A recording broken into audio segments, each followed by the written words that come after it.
Tuhan Yang Maha Kuasa berkata, selama bertahun-tahun, sarana kepercayaan tradisional orang adalah dengan membaca Alkitab. Meninggalkan Alkitab artinya tidak percaya kepada Tuhan. Meninggalkan Alkitab berarti murtad dan sesat. Dan bahkan ketika orang membaca buku-buku lain, landasan dari buku-buku ini haruslah merupakan penjelasan isi Alkitab. Dengan kata lain, jika engkau percaya kepada Tuhan, engkau harus membaca Alkitab. Dan selain Alkitab, engkau tidak boleh memuja buku lain yang tidak ada kaitannya dengan Alkitab. Jika engkau melakukannya, artinya engkau mengkhianati Tuhan. Sejak adanya Alkitab, kepercayaan orang kepada Tuhan adalah kepercayaan kepada Alkitab. Alih-alih mengatakan bahwa orang percaya kepada Tuhan, lebih tepat mengatakan bahwa mereka percaya kepada Alkitab daripada mengatakan bahwa mereka telah mulai membaca Alkitab. Akan lebih tepat mengatakan mereka telah mulai percaya pada Alkitab. Dan daripada mengatakan mereka telah kembali ke hadirat Tuhan,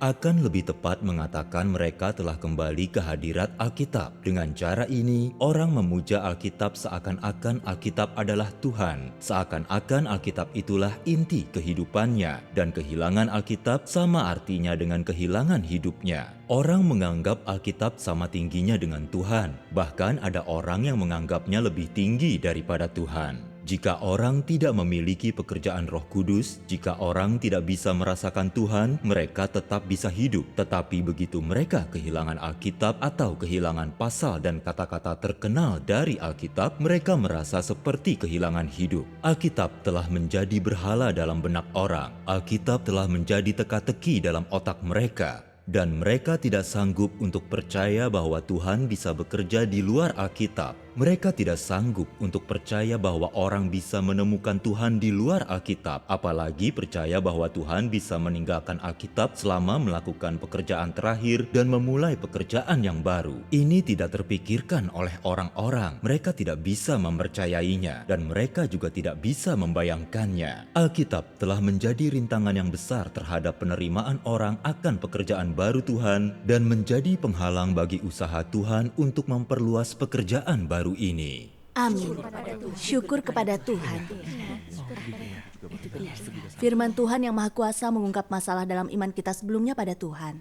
Sebelumnya saat mengamalkan agama, kupikir iman pada Alkitab adalah iman pada Tuhan. Aku bahkan percaya Alkitab lebih tinggi dari Tuhan. Ayat-ayat Alkitab, terutama yang klasik, adalah yang kupegang teguh. Aku tidak benar-benar mendengarkan suara Tuhan, terutama dalam hal menyambut Tuhan. Kudengar seseorang bersaksi Tuhan Yesus datang kembali sebagai Tuhan yang Maha Kuasa, mengungkap kebenaran, melakukan pekerjaan penghakiman di akhir zaman, tetapi aku tidak mencarinya. Aku hampir melewatkan kesempatanku untuk menyambut Tuhan. Benar. Bimbingan Tuhan yang luar biasa memungkinkanku menyambut Tuhan dan menerima pekerjaan Tuhan yang Maha Kuasa di akhir zaman. Syukur kepada Tuhan. Tahun 2001, aku dibaptis dan secara resmi menerima Tuhan Yesus. Kemudian aku menjadi sangat aktif dalam pelayananku untuk gereja. Namun aku segera mendapati pendeta mendaur ulang khotbah yang sama dan tidak ada khotbah baru. Dia juga menggelapkan dana gereja. Rekan-rekan sekerja terus-menerus berebut status. Semua ini sangat mengecewakan dan aku menarik diri dari pelayanan gereja. Selama beberapa tahun berikutnya, aku terus berdoa dan baca Alkitab, tetapi selalu merasa hampa secara rohani. Iya, benar. Aku mulai cari jalan yang lebih baik, berharap menemukan gereja atau pembimbing rohani yang punya pekerjaan Roh Kudus, yang bisa menenangkan kehampaan rohaniku. Lalu aku bertemu saudari Liz secara online tahun 2018. Dia memberitahuku dia sedang menyelidiki gereja Tuhan yang Maha Kuasa, bahwa Tuhan Yesus telah datang kembali sebagai Tuhan yang Maha Kuasa dan aku juga harus menyelidikinya. Aku terkejut. Kupikir pendeta dan penatua selalu berkata, Alkitab adalah kanon Kristen yang benar dan memiliki otoritas mutlak. Iman kita didasarkan pada Alkitab dan yang lain adalah sesat. Jalan gereja Tuhan yang Maha Kuasa keluar dari Alkitab. Jadi sehebat apapun kedengarannya, kita tak boleh mendengar, membaca, atau bahkan berhubungan dengannya. Aku dengan sopan menolak saudari Lee. Namun kemudian, aku agak tidak nyaman akan hal itu dan berpikir, kembalinya Tuhan adalah masalah besar. Apa Tuhan mau aku menolak untuk menyelidikinya sama sekali? Tuhan Yesus berkata, "Diberkatilah orang yang miskin dalam roh karena kerajaan surga adalah milik mereka." Amin. Aku harus mencari dengan pikiran terbuka saat mendengar Tuhan telah datang kembali. Namun saat mengingat ucapan pendeta, aku tidak berani. Tidak bisa tidur, aku terjaga dan gelisah malam itu. Aku sangat bingung dan tidak tahu harus berbuat apa. Merasa tersesat, aku berdoa kepada Tuhan, memohon kepadanya untuk membimbingku membuat pilihan yang benar. Selama beberapa hari berikutnya, aku dapat lebih banyak informasi di internet tentang Gereja Tuhan Yang Maha Kuasa dan ajarannya. Aku ragu saat menemukan beberapa pemberitaan negatif. Kupikir, haruskah kuselidiki? Namun aku ingat betapa pentingnya kedatangan Tuhan kembali. Aku tidak bisa begitu saja mendengarkan orang lain atau mengikuti orang banyak. Aku benar-benar harus menyelidikinya. Benar. Aku melihat situs web gereja dan video-videonya. Lalu kutemukan video musik dari lagu pujian berjudul Kerajaan Kristus adalah Rumah yang Hangat. Itu sangat menghangatkan hati. Iya. Aku terhanyut ke dalamnya. Kulihat-lihat seluruh situs itu. Dan kutemukan berbagai video dan film bagus yang dibuat oleh Gereja Tuhan Yang Maha Kuasa. Termasuk karya paduan suara, video musik, film Injil, pembacaan firman Tuhan, lagu pujian, ditambah film kesaksian pengalaman. Semuanya sangat dinamis dengan pelajaran yang luar biasa. Itu benar-benar membuatku terharu. Aku mulai menontonnya satu persatu. Bagus. Menonton lebih dari selusin dalam seminggu. Aku mendapati persekutuan di dalamnya praktis dan mencerahkan. Mereka menunjukkan mengapa dunia agama hampa dan tidak punya pekerjaan Roh Kudus. Dan juga menjelaskan dengan sangat jelas bagaimana sebenarnya kita harus menyambut Tuhan. Video itu juga menjelaskan siapa yang diberkati Tuhan dan siapa yang Dia hukum dan lain-lain. Banyak dilema dan pertanyaan sulit yang kumiliki selama bertahun-tahun terpecahkan. Syukur kepada Tuhan. Aku merasa bahwa film-film gereja itu sangat membantu dan memuaskan bagiku. Itu sungguh membuatku berpikir, Gereja Tuhan Yang Maha Kuasa sepertinya tidak sesat. Jika itu benar-benar tidak baik, bagaimana mereka bisa membuat film-film yang begitu mencerahkan dan memuaskan ini? Iya. Semua denominasi mengaku sebagai iman yang benar berasal dari Tuhan Yesus Kristus. Tetapi tidak pernah ada yang membuat begitu banyak film kesaksian tentang Tuhan. Iya. Aku juga ingat ucapan pendeta dan penatua bahwa banyak orang percaya sejati dari berbagai denominasi telah menerima Tuhan Yang Maha Kuasa. Dan Gereja Tuhan Yang Maha Kuasa sekarang ada di seluruh dunia. Iya. Itu membuatku ingat ucapan Gamaliel. Jika rancangan atau pekerjaan ini berasal dari manusia, tentu akan lenyap. Tetapi jika itu dari Tuhan, engkau tidak akan bisa menggagalkannya. Jangan sampai engkau melawan Tuhan. Amin.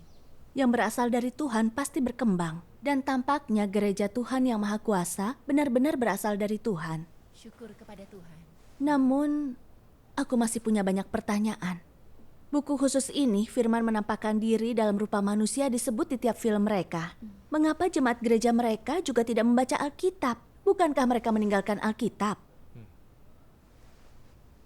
Pendeta dan penatua selalu mengatakan berulang-ulang bahwa Alkitab adalah kanon agama Kristen dan memiliki otoritas mutlak. Dan yang paling penting, yang terutama adalah mengikuti Alkitab dan yang lain adalah sesat. Aku terus berpikir, tetapi sebanyak apapun ku berpikir, aku tidak bisa memahaminya. Firman dari Tuhan Yesus ini terpikirkan olehku. Mintalah, maka akan diberikan kepadamu. Carilah, maka engkau akan menemukan. Ketuklah, maka pintu akan dibukakan bagimu. Amin. Aku berkata dalam hati, karena orang-orang bilang Tuhan Yesus telah datang kembali, sebanyak apapun keraguan yang mungkin kumiliki, jika ada sedikit kemungkinan bahwa itu benar, aku harus mengejar harapan itu. Aku tidak boleh melewatkan kesempatanku menyambut Tuhan. Suatu hari, saat melihat-lihat situs web Gereja Tuhan Yang Maha Kuasa, aku menonton potongan film Keluar dari Alkitab. Dan topik, apakah Tuhan bekerja menurut Alkitab? Dengan segera menarik perhatianku. Aku tidak sabar dan langsung mulai menonton film itu. dan melihat saudari Wang, seorang penginjil, bertanya kepada seorang pendeta, "Kau tadi bilang Tuhan tidak dapat menyimpang dari Alkitab dalam pekerjaan penyelamatannya, bahwa apapun di luar Alkitab adalah sesat. Manakah yang sebenarnya lebih dahulu ada, Alkitab atau pekerjaan Tuhan?" Saat mendengar pertanyaan itu, aku mendengar hati nuraniku berkata, tentu saja pekerjaan Tuhan ada sebelum Alkitab. Saudari Wang bilang, awalnya Tuhan menciptakan langit, bumi, dan segala sesuatu. Dia mengirim air bah membakar Sodom dan Gomora dan lainnya. Apa perjanjian lama sudah ada saat dia menyelesaikan semua ini? Tidak. Hati nuraniku memberitahuku jawabannya, tidak. Tuhan adalah yang awal, dia menciptakan segala sesuatu. Sebelum tulisan ada, apalagi Alkitab. Iya. Saudari Wang melanjutkan, tidak ada kitab suci ketika Tuhan melakukan pekerjaannya. Artinya, pekerjaan Tuhan dilakukan terlebih dahulu dan barulah itu dituliskan dalam Alkitab. Dan ketika Tuhan Yesus datang untuk bekerja pada zaman kasih karunia, tidak ada perjanjian baru. Lebih dari 300 tahun kemudian diadakan konferensi yang dihadiri banyak pemimpin agama dari seluruh dunia. Mereka memilih 4 Injil sebagai catatan pekerjaan Tuhan Yesus.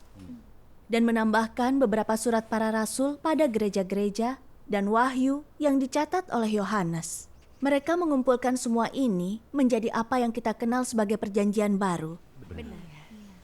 Kita bisa melihat dari proses penciptaan Alkitab bahwa pekerjaan Tuhan datang terlebih dahulu lalu dituliskan di Alkitab. Tanpa pekerjaan Tuhan, Alkitab bahkan tidak akan ada. Iya. Artinya, Tuhan tidak bekerja berdasarkan Alkitab dan tidak dibatasi olehnya. Dia bekerja sesuai dengan rencananya sendiri dan kebutuhan khusus umat manusia. Iya. Jadi, kita tidak bisa membatasi tegas pekerjaan Tuhan hanya pada Alkitab atau menggunakan Alkitab untuk membatasi pekerjaannya. Kita sungguh tidak dapat mengklaim bahwa apapun di luar Alkitab itu sesat. Benar. Lalu, saudari yang dari film itu memberikan persekutuan lagi. Tuhan Yesus tidak melakukan pekerjaannya berdasarkan perjanjian lama.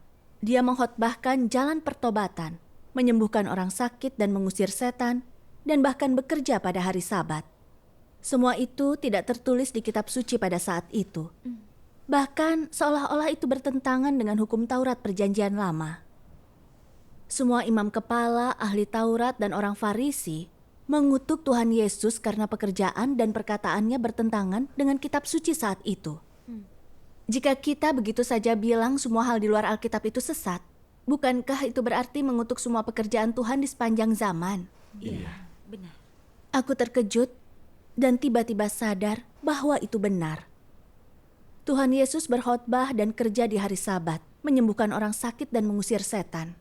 Hal seperti itu tidak pernah disebutkan dalam perjanjian lama.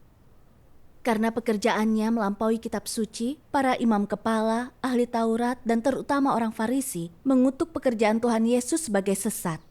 Dan akhirnya menyalibkan dia sampai mati. Mereka dihukum oleh Tuhan. Iya. Jika Tuhan yang Maha Kuasa benar-benar Tuhan Yesus yang datang kembali, dan kita percaya bahwa apapun selain Alkitab adalah sesat, bukankah itu berarti mengutuk pekerjaan Tuhan? Itu akan menyinggung Tuhan. Iya, benar. Iya. Pemikiran ini sungguh membuatku agak takut. Aku tahu, aku tidak bisa lagi berpegang pada pandangan lamaku. Aku terus menonton. Saudari dalam film itu membacakan beberapa firman Tuhan yang Maha Kuasa. Tuhan yang Maha Kuasa berfirman, "Tidak seorang pun tahu kenyataan tentang Alkitab, bahwa Alkitab tidak lebih dari catatan sejarah tentang pekerjaan Tuhan dan bukti atas 2 tahap pekerjaan Tuhan sebelumnya, dan tidak memberi engkau pemahaman tentang tujuan pekerjaan Tuhan. Setiap orang yang telah membaca Alkitab tahu bahwa Alkitab mendokumentasikan 2 tahap pekerjaan Tuhan selama zaman hukum Taurat dan zaman kasih karunia. Perjanjian Lama membukukan sejarah Israel dan pekerjaan Yahweh sejak masa penciptaan hingga akhir zaman hukum Taurat. Perjanjian Baru mencatat pekerjaan Yesus di bumi yang ada dalam 4 Injil serta pekerjaan Paulus. Bukankah itu catatan sejarah? Alkitab adalah sebuah buku sejarah. Dan jika engkau makan dan minum perjanjian lama selama zaman kasih karunia, jika engkau melakukan apa yang dituntut di zaman perjanjian lama selama zaman kasih karunia, Yesus akan menolak dan mengutukmu.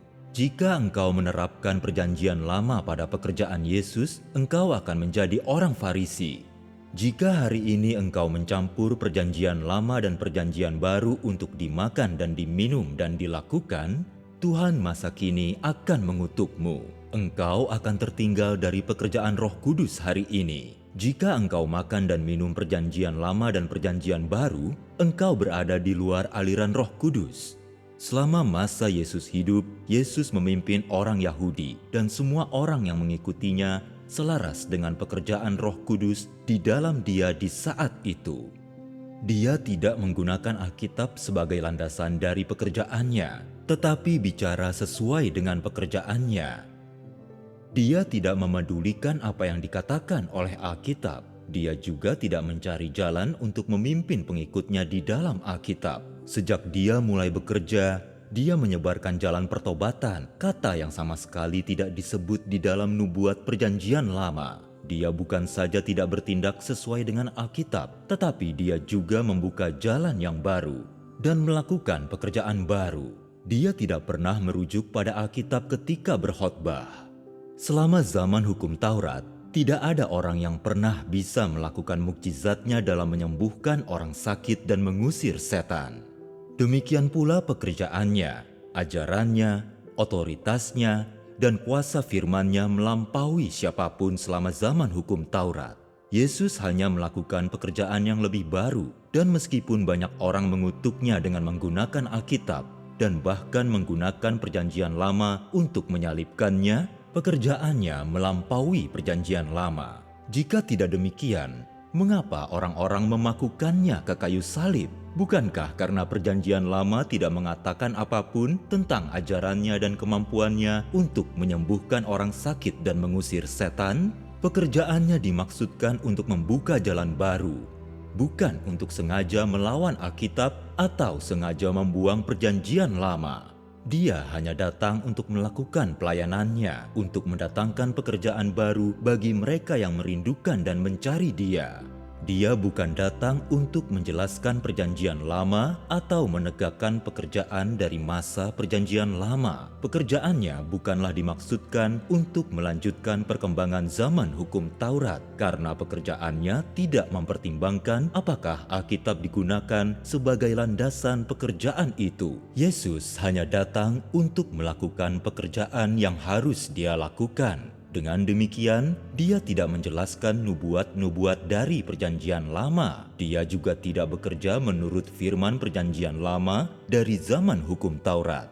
Dia mengabaikan apa yang dikatakan oleh perjanjian lama. Dia tidak peduli apakah perjanjian lama selaras atau tidak selaras dengan pekerjaannya, dan tidak peduli pada apa yang orang lain ketahui tentang pekerjaannya atau bagaimana mereka mengutuk pekerjaannya. Dia hanya terus melakukan pekerjaan yang harus dia lakukan, walaupun banyak orang menggunakan nubuatan para nabi perjanjian lama untuk mengutuknya. Bagi orang-orang, pekerjaannya sepertinya tidak punya dasar, dan banyak dari pekerjaannya yang tidak selaras dengan catatan dari perjanjian lama. Bukankah ini kekeliruan manusia? Apakah doktrin perlu diterapkan pada pekerjaan Tuhan? Dan haruskah pekerjaan Tuhan selaras dengan nubuatan para nabi? Lagi pula, mana yang lebih besar, Tuhan atau Alkitab? Mengapa pekerjaan Tuhan harus selaras dengan Alkitab? Apakah Tuhan tidak punya hak untuk melampaui Alkitab? Tidak bisakah Tuhan meninggalkan Alkitab dan melakukan pekerjaan lain? Mengapa Yesus dan murid-muridnya tidak memelihara hari Sabat? Jika Dia harus memelihara hari Sabat dan bertindak sesuai dengan perintah-perintah perjanjian lama, mengapa Yesus tidak memelihara hari Sabat setelah Dia datang, tetapi malah membasuh kaki, menutup kepala, memecah roti dan minum anggur? Bukankah semua ini tidak tercantum di dalam perintah perjanjian lama? Jika Yesus menghormati perjanjian lama, mengapa Dia meninggalkan doktrin-doktrin ini? Engkau harus mengetahui mana yang ada lebih dahulu, Tuhan atau Alkitab. Amin. Semua kata-kata ini sangat penting dan benar. Saudari Wang menyampaikan ini, kita telah bertahun-tahun menyetarakan Tuhan dan Alkitab. Berpikir bahwa pekerjaannya tidak bisa melampaui Alkitab, dan iman apapun di luar Alkitab tidak bisa disebut iman tetapi sesat. Sebenarnya, Alkitab hanyalah catatan 2 tahap pertama pekerjaan Tuhan. Itu kesaksian 2 tahap pertama pekerjaan Tuhan untuk membimbing dan menyelamatkan manusia. Setelah Dia menciptakan langit, bumi, segala sesuatu dan juga umat manusia, itu tidak mewakili semua pekerjaannya untuk menyelamatkan manusia. Benar. Firman Tuhan dalam Alkitab sangat terbatas. Alkitab memiliki beberapa petunjuk tentang watak hidup Tuhan tetapi tidak mengandung semuanya. Tuhan tidak bekerja berdasarkan Alkitab atau bahkan mengacu padanya. Dia tidak memakainya untuk menentukan jalan membimbing para pengikutnya. Pekerjaannya terus bergerak maju. Tuhan telah memulai zaman baru dan sedang melakukan pekerjaan baru. Dia menunjukkan jalan baru dan kebenaran yang lebih besar kepada orang-orang agar kita bisa mencapai keselamatan yang lebih besar. Syukur kepada Tuhan. Jadi, Tuhan tak memimpin manusia berdasarkan pekerjaan lamanya. Artinya, Tuhan tidak bekerja berdasarkan Alkitab. Dia adalah Tuhan atas hari Sabat dan Tuhan atas Alkitab. Dia berhak untuk bekerja di luar Alkitab, untuk melakukan pekerjaan baru berdasarkan rencananya sendiri dan yang dibutuhkan manusia. Pekerjaan Tuhan pasti tidak akan sama dari satu zaman ke zaman lain. Bagaimanapun juga, mengklaim sesuatu di luar Alkitab adalah sesat, sama sekali tidak sah. Benar. Aku malu saat menonton ini. Persekutuan yang dia sampaikan sesuai fakta. Pekerjaan Tuhan Yesus pada zaman kasih karunia jauh melampaui perjanjian lama. Bukankah itu menyadarkan kita bahwa sebagai Tuhan atas ciptaan, Tuhan sepenuhnya mampu bekerja di luar Alkitab? Iya. Mengapa aku tidak pernah memikirkan hal ini sebelumnya? Mengatakan bahwa apapun yang di luar Alkitab adalah sesat, adalah keliru dan tidak berlaku. Aku sangat bodoh dan bebal selama ini. Saat aku terus menonton, apa yang dikatakan saudari itu sungguh menarik perhatianku. Katanya, Alkitab hanya kesaksian, catatan pekerjaan Tuhan. Itu tidak bisa memberi hidup kekal. Meskipun berbeda dari gagasan tradisional, ini tidak dapat disangkal. Sebagaimana Tuhan Yesus menegur orang Farisi dahulu kala berkata, "Selidikilah kitab-kitab suci, karena kau pikir ada kehidupan kekal di sana. Padahal kitab-kitab itu memberi kesaksian tentangku, dan engkau tidak mau datang kepadaku untuk memperoleh kehidupan." Tuhan Yesus jelas memberitahu kita, tak ada kehidupan kekal di dalam kitab suci, dan berusaha menemukan kehidupan kekal di dalamnya jelas salah. Alkitab saja tidak cukup untuk mendapatkan kebenaran dan kehidupan. Kita hanya dapat menemukannya di dalam Kristus itu sendiri. Mendengar hal ini memberi pengertian. Aku sadar Tuhan Yesus memberitahu kita sejak lama bahwa tidak ada hidup kekal dalam Alkitab. Hanya Tuhanlah jalan, kebenaran, dan hidup, dan hanya Tuhan yang dapat memberi hidup kekal. Mengapa aku tidak pernah menyadari hal ini saat membaca ayat itu sebelumnya? Saudari itu membaca bagian firman Tuhan lainnya dalam film itu. Biar ku bacakan. Silakan. Jika ada jalan yang lebih tinggi, mengapa mempelajari jalan yang rendah dan sudah kedaluarsa?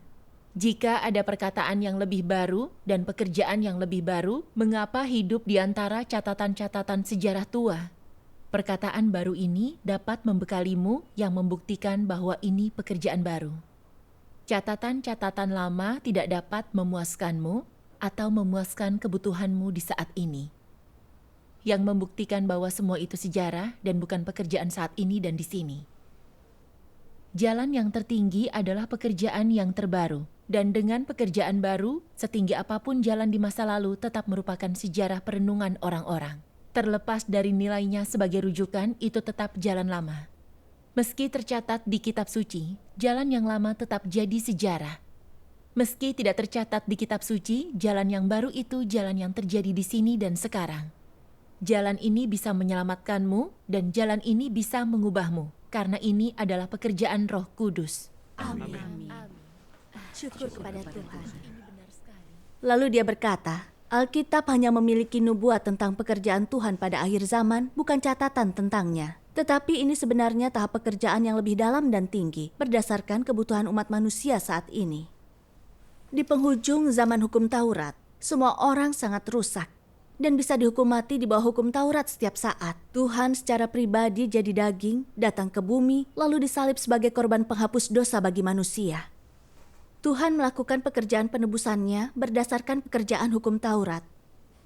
Meskipun tidak tertulis dalam Alkitab, dia bekerja sesuai dengan kebutuhan manusia dan juga rencananya sendiri. Dia tidak pernah meniadakan hukum Taurat, melainkan menggenapinya. Kini di akhir zaman, Tuhan juga bekerja berdasarkan rencananya dan kebutuhan manusia. Berdasarkan pekerjaan penebusan Tuhan Yesus, dia melakukan pekerjaan penghakimannya yang dimulai di rumah Tuhan untuk menyelamatkan kita dari natur berdosa, membebaskan kita sepenuhnya dari belenggu dosa, dan membawa kita ke tempat tujuan yang indah selamanya. Amin. Syukur kepada Tuhan. Tuhan yang Maha Kuasa mengucapkan semua kebenaran untuk mentahirkan dan menyelamatkan manusia, dan dia mengungkapkan semua misteri dari rencana pengelolaannya. Dia tidak pernah mengucapkan firman ini pada zaman hukum Taurat atau zaman kasih karunia.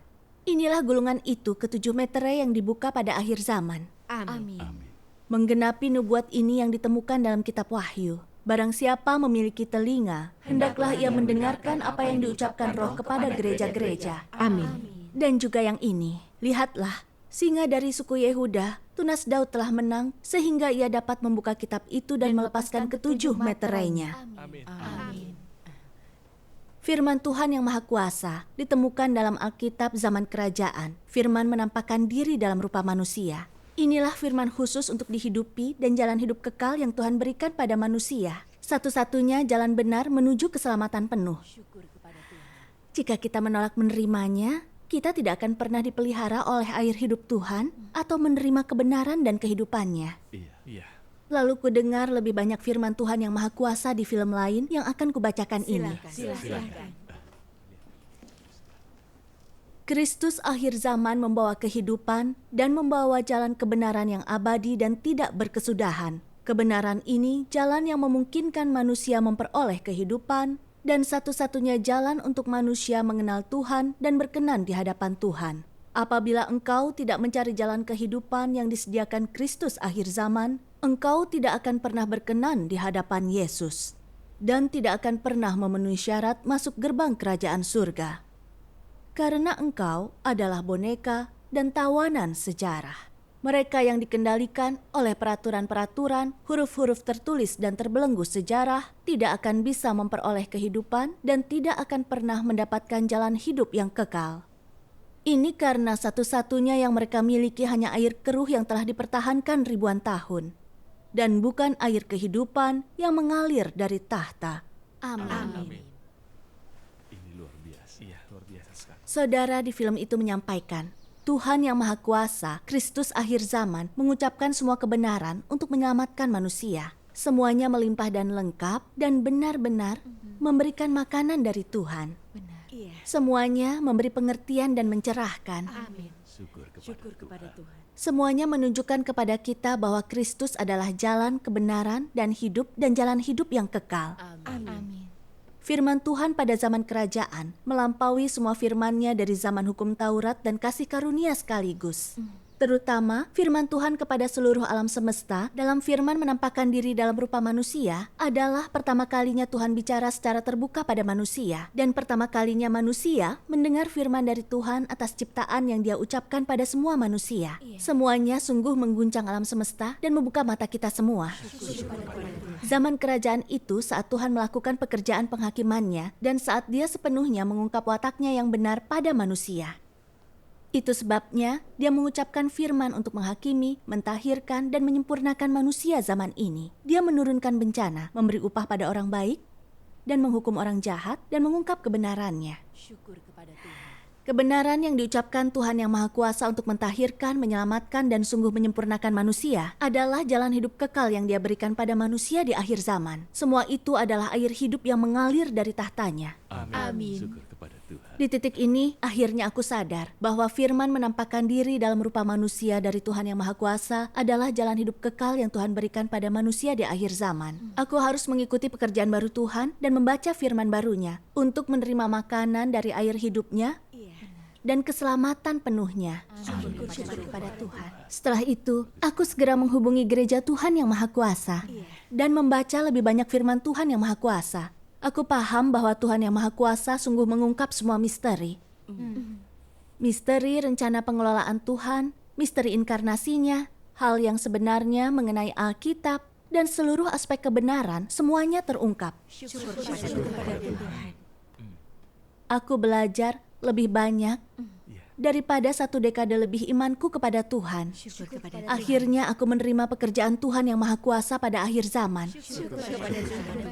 Aku teringat bagaimana aku disesatkan oleh pendeta dan penatua. Selama ini aku percaya pekerjaan dan firman Tuhan hanya ada di Alkitab dan berpikir bahwa yang lain adalah sesat. Aku mendengar jemaat dari gereja Tuhan yang Maha Kuasa bersaksi tentang kedatangan Tuhan Yesus kembali, tetapi tidak menyelidikinya. Aku hanya secara membabi buta mengikuti pendeta gereja dan menolak pekerjaan Tuhan karena kepercayaan lamaku. Aku orang percaya tetapi menolak Tuhan. Mengapa aku sebuta dan sebodoh itu? Bimbingan Tuhan memungkinkanku mendengar suaranya melalui film-film gereja Tuhan yang Maha Kuasa dan sungguh melepas keyakinan lamaku. Amin. Aku tidak lagi menjadi penyembah Alkitab yang buta. Aku belajar bahwa itu bukan kepercayaan sejati dan Alkitab tidak memberikan hidup yang kekal. Hanya Kristuslah jalan, kebenaran, dan hidup. Amin. Hanya Kristus akhir zaman yang dapat menunjukkan jalan hidup kekal. Dan kita hanya bisa dapat kebenaran dan hidup dengan percaya pada Tuhan yang Maha Kuasa, Kristus akhir zaman. Itu satu-satunya iman yang Tuhan perkenankan. Syukur kepada Tuhan. Menyambut Tuhan sepenuhnya merupakan kasih karunia dan berkat Tuhan. Aku bersyukur atas kasih dan penyelamatan Tuhan. Syukur kepada Tuhan. Amin.